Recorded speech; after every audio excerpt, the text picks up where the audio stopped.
From New Hampshire Public Radio, I'm Laura Kanoy, and this is The Exchange.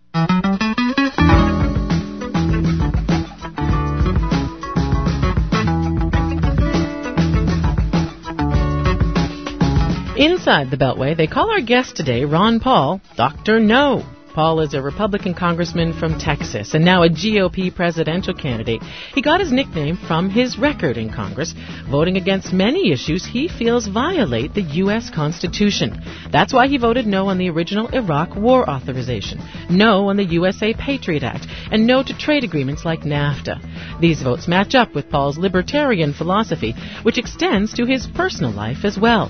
For example, he doesn't participate in the congressional pension system. When his children reached college age, he said no to federally subsidized student loans.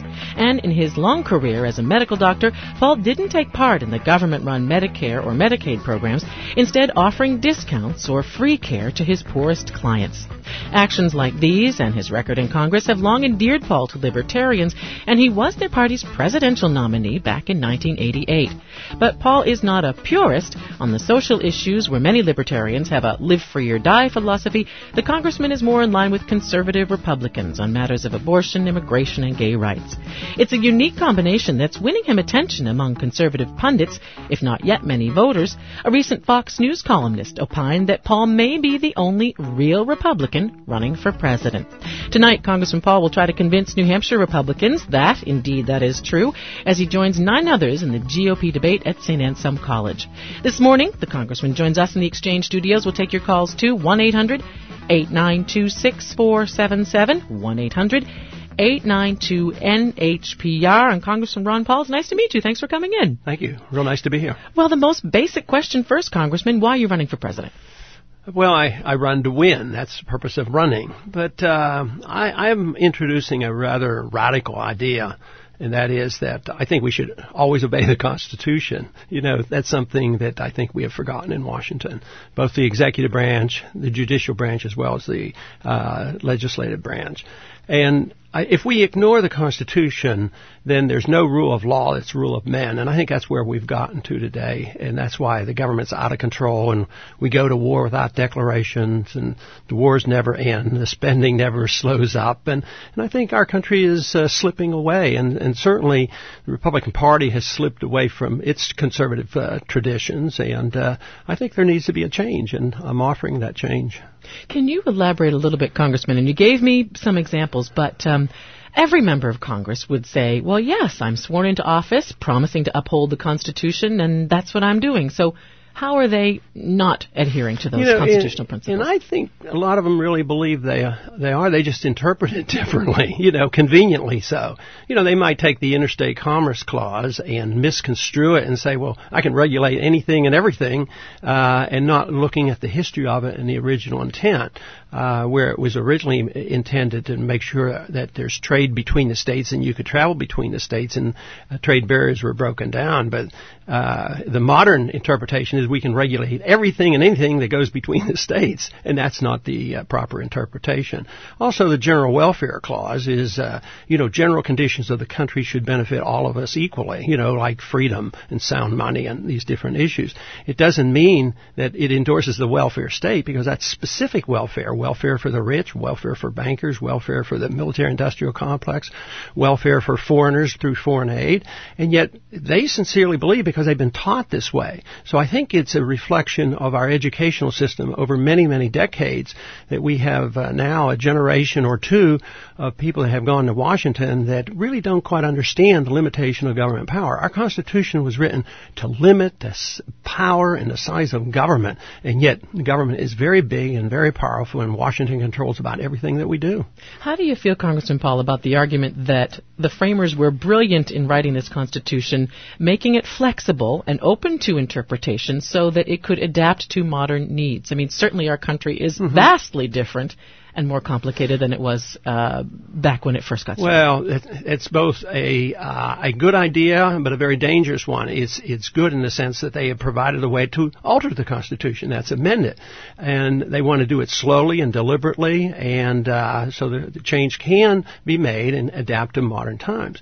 But just to say it deserves reinterpretation willy-nilly means there's nothing left, and so we don't have the rule of law, and I think that's where we are today. They said, well, we live in different times. That's sort of like arguing the Bill of Rights no longer applies because we live in modern times. I think privacy was very important, and I think the Declaration of War was an important issue. I think the First Amendment is a very important issue, Second Amendment. But those kind of things don't change just because we live in modern times. They're very, very important. But if we want to change them, we have to do it deliberately, or we have no rule of law. And that, to me, is a tragedy.